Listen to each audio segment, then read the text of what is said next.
My boss fired me just days before my retirement benefits were supposed to kick in after 29 years of service. And he said it with the kind of calm smile that only exists in people who think paperwork can erase a lifetime. His name was Blaine Hargrove, and he called me into his office late Friday like it was just a quick check-in.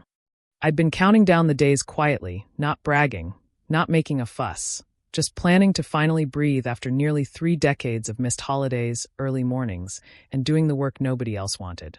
My benefits date was so close it felt unreal, like I was standing at the finish line with my hand already reaching for the tape. Blaine didn't offer a seat. He slid a folder toward me and said, "We're restructuring, and we have to let you go." I remember staring at the folder like it was written in a language I didn't understand, because the words didn't match reality. I wasn't a problem employee. I wasn't even average. I was the one they called when audits got tense, when compliance got strict, when clients threatened to walk. Then Blaine added the line that made my stomach turn cold. "This is nothing personal. We just need fresh energy." Fresh energy. After 29 years. As if loyalty expires like milk. I asked him straight, "Are you doing this because my retirement benefits start next week?" He didn't answer the question. He just looked down at the papers and said, "HR can explain the details." That's when I saw it. HR wasn't waiting outside like usual. Everything had been arranged to keep the room quiet, the exit clean, and my reaction contained. I walked out carrying a box of desk items like a stranger, while the same hallway I'd walked for decades suddenly felt like it didn't recognize me. But while Blaine thought he'd cut me off at the last second, he didn't understand what 29 years truly builds. It builds relationships. It builds knowledge. It builds receipts. And it builds the kind of patience that doesn't explode. It calculates. Stick with me while I share my story, and if it touches you, don't forget to support our channel by hitting that subscribe button, dropping a like, and sharing it with the people you care about. That boss fired me just days before my retirement benefits were supposed to kick in. I sat at my kitchen table with a cup of coffee that went cold, and he said it with the kind of calm small calendar only where the retirement date who think circled like a promise someone had just stolen. His name was Blaine Hargrove. And he called me into his office late Friday like she didn't cry. Just a quick check-in. Her face hardened in a way I'd been counting down the days quietly, not bragging, she said, not making a fuss. They waited on planning to finally breathe. And she was right. Nearly 3 decades. The timing wasn't coincidence, early mornings, strategy, and doing the work. On Monday morning, I started receiving calls from coworkers. My benefits date was so close it felt unreal. Like they couldn't understand at the finish line with my hand that to someone everyone considered permanent. Blaine didn't offer a warehouse supervisor named Quentin Marlowe told me. Blaine's walking around acting like he retired early. Like I remember staring at the folder like that lie hit me harder than being fired. I didn't understand because it wasn't enough for him to steal my benefits. I wasn't a problem employee too. I was another coworker, Saffron. I was the one they called when audits overheard Blaine joking that compliance older payroll is expensive when clients threatened and that the company needed new blood. Then Blaine added the line that made my stomach the ugliness beneath it all. This is nothing personal. I wasn't being removed for performance. We just need fresh energy. I was being removed for cost. After 29 years. What I was owed. The company wasn't just saving money. They were trying to avoid honoring a deal. Are you doing this because my retirement benefits start next week? That night, Lenora didn't answer pulled out old employment packets. He just looked down at benefit summaries and said, "And every HR can explain the details over the years." That's when I felt like digging through a life. HR wasn't waiting outside. But in that digging, I found something important. Everything had been arranged to keep the room quiet. Always the type to file things away, just in case. And my reaction contained. After nearly 3 decades, I walked out carrying a box of desk items like a stranger, while the same hallway I'd walked for decades suddenly felt like it didn't recognize me. But while Blaine thought he'd cut me off at the last second, he didn't understand what 29 years truly builds. It builds relationships. It builds knowledge. It builds receipts. And it builds the kind of patience that doesn't explode. It calculates.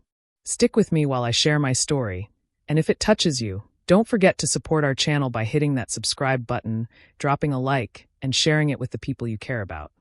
On Tuesday, I scheduled a consultation with an employment attorney named Hollis Cade, recommended by Lenora's cousin who worked in municipal HR. Hollis didn't promise miracles. He promised clarity, which is what I needed. I brought a binder that looked ridiculous until he started flipping through it and his eyebrows lifted. I had performance reviews praising my indispensable institutional knowledge. I had emails from executives thanking me for saving contracts. I had documented benefit eligibility dates. And most importantly, I had an internal memo from 2 years earlier that outlined how retirement benefits were triggered. Language that made the company's timing look suspicious at best. Hollis explained that firing someone right before vesting can raise serious legal issues depending on the plan structure and the evidence of intent. He asked if I had any proof Blaine knew the exact benefits date. I didn't have a confession, but I did have something close. Calendar invites where Blaine had been copied on HR planning meetings specifically about upcoming retirements, including mine, with my vesting date listed. Hollis tapped the page and said, "This is where it gets interesting." He advised me not to contact Blaine, not to sign anything, and not to accept any severance without review. "They'll offer you a small check to buy your silence," Hollis said. "Your job is to stay calm enough to let them expose themselves." That's when I realized revenge wasn't going to look like shouting in a lobby. It was going to look like a quiet manila envelope sliding across a conference table, with the right people reading it.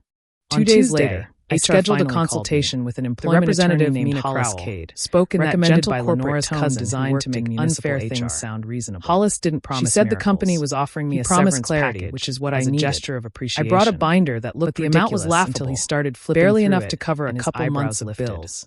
I had nothing compared to what my retirement benefits indispensable institutional knowledge. Then she added the real purpose. I had emails from executives thanking me. We'll need you to sign a release acknowledging I had documented benefit related to benefits or age, and most importantly, I had an internal memo from 2 years earlier that outlined not because it was funny, but because it was so obvious. Language that made the company's timing look suspicious. They were offering a payoff. Hollis explained that firing someone right before vesting can raise serious legal issues, specifically mentioning benefits, plan structure, termination had nothing to do with benefits. He asked if I had any proof just long enough to tell on herself, then said, "I didn't have a confession, language, but I did have something her close. Voice wasn't steady anymore." Calendar invites where that Blaine had been copied on HR after planning the call, meetings specifically Hollis told me to forward the severance email immediately. Mine with my vesting. He said the company had just done me a favor by putting their fear in writing. This is where Blaine it gets thought he had outsmarted the system. He advised me not to contact Blaine, vesting, not to sign anything. Systems don't run on ego, and not to accept any severance without paper trails and intent. They'll offer you a small check to buy your silence, to show through every standard. Your job is to stay calm enough. By the end of the week,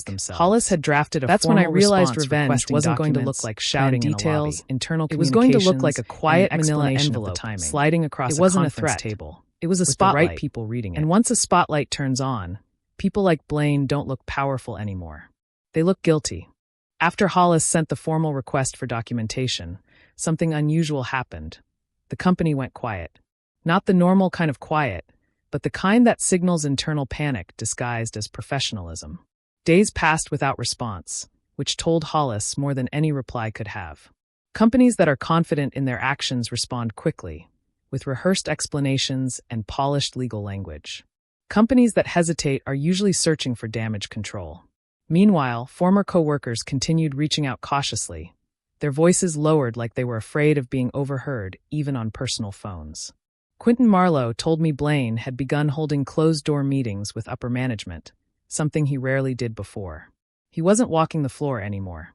He wasn't making his usual confident speeches. Instead, he stayed behind glass walls, talking quietly with executives and HR representatives. That shift alone spoke volumes.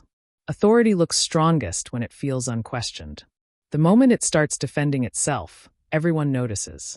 I didn't call Blaine. I didn't confront him. I didn't give him anything emotional to use against me. I let the silence do its work. Silence forces people to live inside their own decisions, without distraction, without excuses. And Blaine, for the first time, was living inside his. After Hollis sent the formal request from HR documentation, something unusual changed completely. The company wasn't speaking with the calm confidence, not the normal kind of quiet, but the kind that signals internal panic. Every word had been reviewed beforehand. Days she said the company wanted to revisit, which told Hollis more than any reply could have. The number was companies that are confident in their actions enough to get most people's attention, with rehearsed but the condition hadn't changed. Polished legal language. They still wanted the release. Companies that hesitate they still wanted protection from damage future claims. Meanwhile, Hollis had former co-workers continued reaching companies out increase offers when their voices lowered like they were afraid of being overheard. They weren't increasing the offer out of fairness. Quentin Marlowe told me Blaine had begun holding closed-door meetings with upper management. Does this restore my retirement benefits? He wasn't walking. She didn't answer directly. He wasn't making his usual confident closure. Instead, he stayed behind glass walls, talking closure doesn't replace decades of HR representatives. Closure doesn't shift alone spoke volumes. When the call ended, authority looks strongest told me something feels unquestioned. They're negotiating with money, defending itself because they're afraid of negotiating with facts. I didn't call Blaine. Blaine had believed firing me quietly. I didn't give him anything emotional to use against me. Instead, I let the silence created a legal and financial silence forces people to live inside their own decisions, without distraction, without excuses. And Blaine, for the first time, was living inside his. Not long after that second offer, I received a call from someone higher up the chain, Ronan Kessler, the company's chief financial officer. His voice was controlled, but underneath it was something unmistakable: concern. He didn't accuse me of anything. He didn't threaten. He simply asked if I was willing to resolve the matter amicably. That word, amicably, was chosen carefully. It meant they wanted resolution without escalation. I told him calmly that I had given 29 years of loyalty and had expected the company to honor its obligations. I didn't demand anything. I didn't argue. I just spoke plainly. He listened longer than I expected. Then he said something revealing. This situation developed faster than leadership anticipated. That sentence confirmed everything.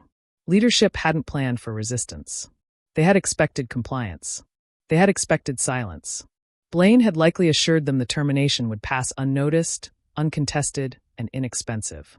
Instead, the decision had triggered questions inside the company itself. Questions about risk.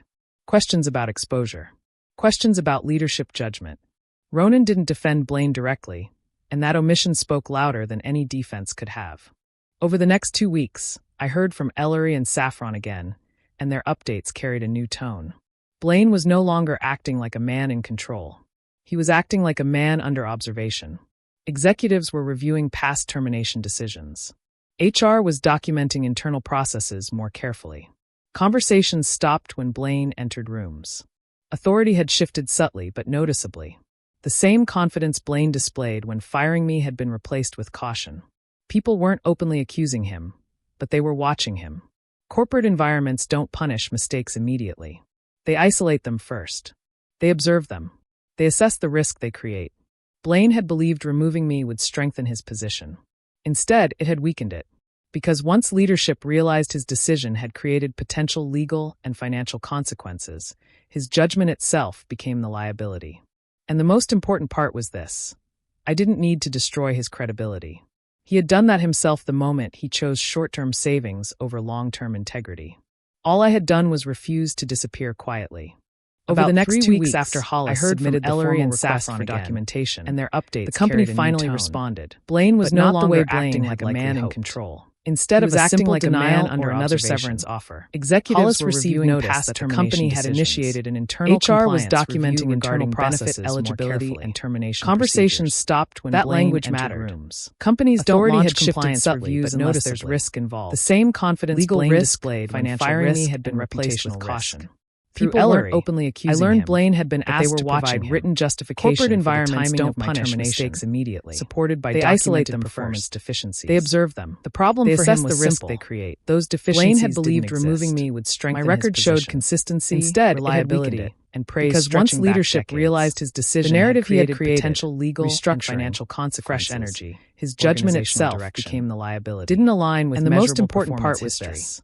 And when narrative and documentation contradict each other, he had done that himself the moment he chose short-term savings. Blaine was no longer explaining my removal as a routine decision. All I had done was refuse to defending it as a necessary one.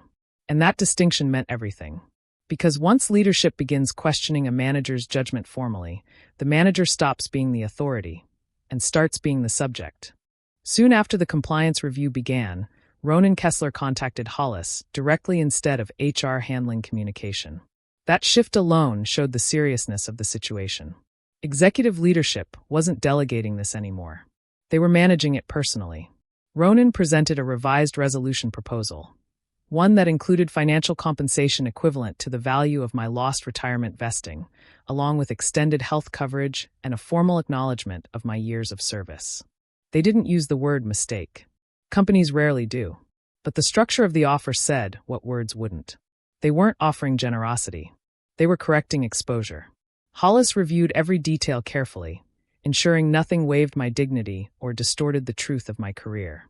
For the first time since my termination, the company's tone reflected respect. Not emotional respect, but institutional respect, the kind backed by obligation rather than choice. Blaine wasn't part of those conversations anymore. He had been removed from the process entirely. His authority over the situation had quietly disappeared. Soon after the compliance review, I learned Blaine's presence. Ronan Kessler contacted Hollis directly instead of wasn't fired immediately. Communication. Companies rarely act dramatically showed the seriousness of internal leadership failures. Executive leadership wasn't delegating anymore. Key decisions no longer passed through him. Ronan presented a revised resolution directly with others, one that included financial compensation equivalent to the value of my lost retirement. Authority doesn't always disappear along with extended health coverage. Sometimes it fades formal acknowledgement, leaving the person still present. But they didn't use the word mistake. The same companies rarely he once walked confidently. The structure of the offer said something else. Words wouldn't. Uncertainty. They weren't offering people who once deferred to him. Now were correcting him cautiously. Hollis' decision every detail had not saved the company, ensuring nothing waived. It had created financial liability, the truth of my legal scrutiny, and for the first time since my termination. And in corporate environments, tone reflected leaders who create instability, not emotional respect, trusted leaders, but institutional respect. He hadn't just miscalculated obligation rather than choice. He had miscalculated. Blaine wasn't part of those conversations anymore. He had been removed from the process entirely. His authority over the situation had quietly disappeared. In the end, I didn't walk away angry. I walked away whole. The company honored a resolution that secured my financial stability, but more importantly, they couldn't erase the truth of what I had built over 29 years. My identity was never defined by Blaine's decision.